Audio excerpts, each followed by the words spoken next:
¿Qué tal? Muy buenos días. Mi nombre es Edgar Eduardo Ramírez Cabral de la licenciatura en Derecho y el día de hoy me toca compartir con ustedes en esta clase de ética del ejercicio profesional dentro del Código de Ética Profesional el artículo 8 que está denominado como la defensa del acusado. Y bien, nuestro artículo empieza así. El abogado tiene derecho de hacerse cargo de la defensa de un acusado, cualquiera que sea su opinión personal sobre la culpabilidad de éste, y habiéndola aceptado, debe emplear en ella todos los medios lícitos para el mejor resultado de su gestión. Y muy bien, se ha sostenido sobre todo que no debe defenderse las malas causas, pero yo creo que una pregunta que todos nos hemos hecho es, ¿se debe o no defender a un reo a sabiendas de que es culpable? Bien, pues la respuesta de algunos autores en este sentido, que un abogado no falta a la moral y que no puede encargarse de causas criminales, o que puede más bien, aunque estuviera cierto de la culpabilidad de su cliente, lo anterior se debe a que ningún reo ha de ser procesado sin ser oído en defensa. Es cierto que la condena de los delincuentes, la sociedad se encuentra muy interesada, pero también se encuentra muy interesada en no castigar a inocentes. Por lo tanto, sentenciar sin oír y sin prestar al reo asesoramiento de una persona idónea sería gravemente injusto. La condición del acusado que permite obrar en vista de la propia acción no autoriza de ninguna manera involucrar a un inocente ni a prestar testigos u otra clase de pruebas falsas. Una cosa es no auxiliar al acusado y otra muy distinta, echarle la culpa a otros o valerse de medios que no son morales para lograr su absolución. Bien. El abogado que quiera actuar en defensa del culpable no se haya impedido de prestar esta asistencia, pero su papel sí consiste no en alterar pues la verdad, sino en mostrar por todos los medios lícitos posibles que no se encuentra probado el hecho o la autoría. Estará obligado él mismo, al mismo tiempo, perdón, a aportar los elementos conducentes a un benigno tratamiento para el caso de una posible condena. Bien, en cuanto a la participación o patrocinio de los abogados en causas o negocios injustos, a sabiendas que lo son, pues tampoco les es lícito dirigirlos, y en caso de hacerlo, están obligados a la restitución o reparación del daño causado. Ahora bien, es evidente que el abogado presta auxilio y consejo a las personas, pues cuya causa patrocina. Si a sabiendas defiende una causa injusta, peca sin duda gravemente y está obligado a restituir a la otra persona el daño que ha quebrantado de la justicia ocasionado. Pero si por ignorancia, esto es muy importante, defiende una causa injusta creyendo que es justa, se excusa en la medida que sea excusable su ignorancia. Bien, si el abogado creyó en un principio que la causa era justa y después durante este proceso descubre la injusticia de la misma, pues no debe hacer la traición, es decir, ayudar en parte contraria a revelar los secretos de su cliente. No obstante, puede y debe abandonar la defensa de la causa o bien inducir a la persona a quien defiende a que desista del litigio, llegue a una transacción sin que se cause daño de la parte contraria. Bien, en relación a este artículo, un autor que se llama Trueba Olivares recomienda tres cosas. El abogado tratará de guardar la mayor independencia de criterio posible, incluso respecto de su cliente. En segundo lugar, antes de decidir su intervención en un determinado asunto, debe proceder a un análisis prudente. Y por último, no está autorizado a tomar negocios en los que pues no crea de buena fe que va a tener razón. Otro autor, Teófilo Urdanos, señala que como comentarista del Tratado de la Justicia y también en diversos tópicos relacionados a este octavo artículo del Código de Ética, menciona que las causas criminales siempre es lícito al abogado encargarse de la defensa de un reo, aunque esté cierto de su culpabilidad. Ello se basa en la regla jurídica, sobre todo el derecho natural, que exige que ningún acusado puede ser condenado sin haber dado lugar a su defensa. Este principio prevalece sobre el inconveniente que resulta de haber contribuido a la absolución de algunos culpables. Por lo que el abogado puede, en su defensa, apelar a todos los medios legítimos que le sean permitidos al acusado, ¿sí? En cuyo nombre habla. Puede debilitar los testimonios en contra, su cliente mostrando su legalidad, sus contradicciones, el poco crédito de los testigos, apelando incluso a la revelación de su defecto. Total de que puede y debe insistir en las circunstancias atenuantes de menor responsabilidad, disminuir, perdón, las acusaciones y trabajar por todos los medios para demostrar que la culpabilidad aún no está establecida jurídicamente.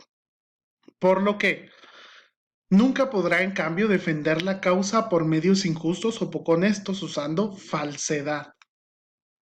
Por ello, podemos entender pues el fraude, los documentos falsificados, el soborno de testigos o basándose para su defensa en principios contrarios a la moral, sistemas teóricos falsos y contrarios a la conciencia que se pueda tener, porque ni el mismo acusado puede usar medios en sí ilícitos. Por lo tanto, en cuanto a la defensa de los abogados en causas criminales, tenemos otro autor, que es Francesco Carneluti, que expresa lo siguiente: el preso es esencialmente un necesitado. Y esto lo señala en relación al discurso de Cristo, pues en el documento que venía de apoyo señala al capítulo 25, el capítulo 25 de Mateo, donde menciona hambrientos, sedientos, desnudos, vagabundos, enfermos y presos. Entonces, esto menciona una escala que conduce esencialmente a la necesidad física, o mejor, pues animal, a la necesidad esencialmente espiritual. ¿Y cuál es esta? Pues el preso no tiene necesidad de alimentos, ni de vestidos, ni de casa, ni de medicinas. La única medicina para él es la amistad, así lo menciona este autor. Lo que pide al abogado es la limosna de la amistad. Antes que cualquier cosa, el nombre mismo del abogado suena pues como un grito de ayuda.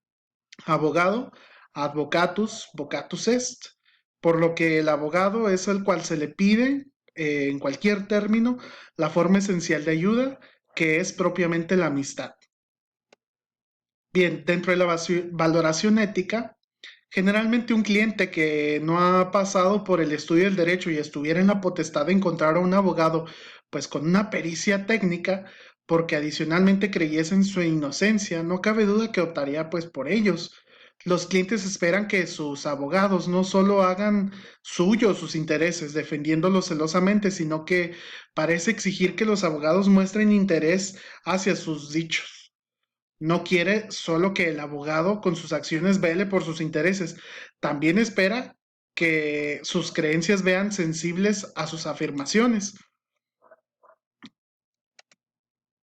A pesar de que el cliente pretende que el abogado le sea, en diferentes aspectos, leal, este debe ser en aspecto de interés o preocupación.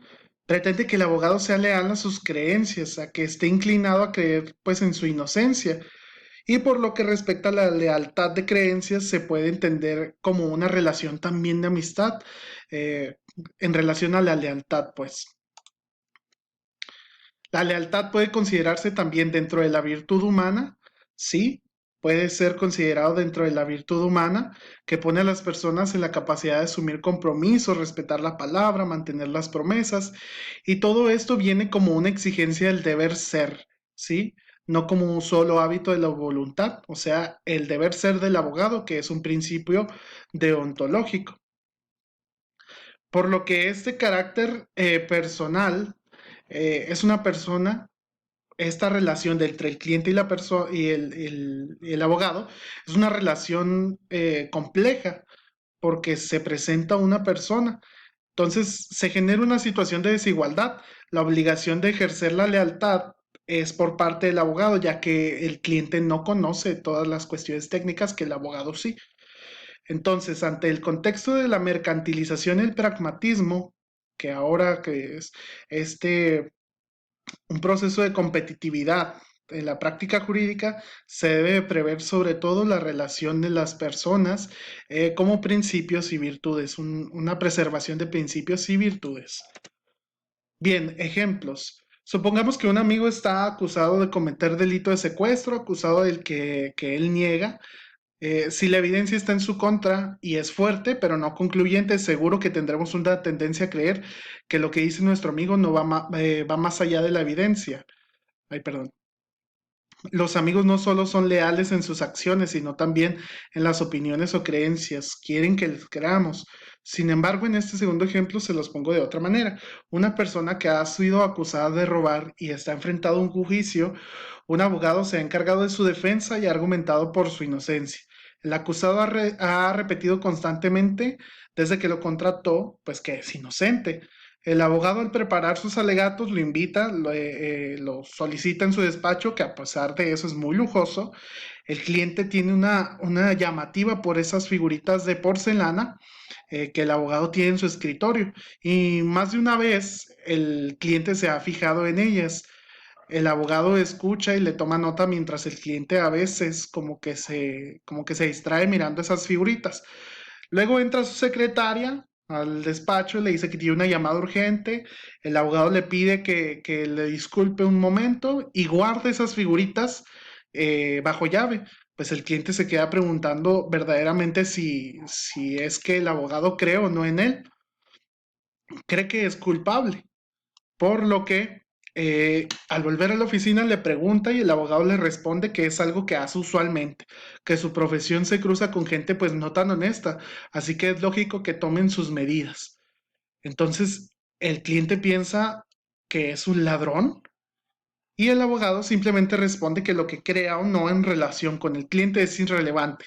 Su trabajo consiste en defenderlo, cuestionar la evidencia en su contra e intentar mostrar que su culpabilidad no está probada. Su trabajo es encontrar defensas legales, no tener creencias. Bien, y con esto terminamos el artículo 8, la defensa del acusado. Muchas gracias por su atención.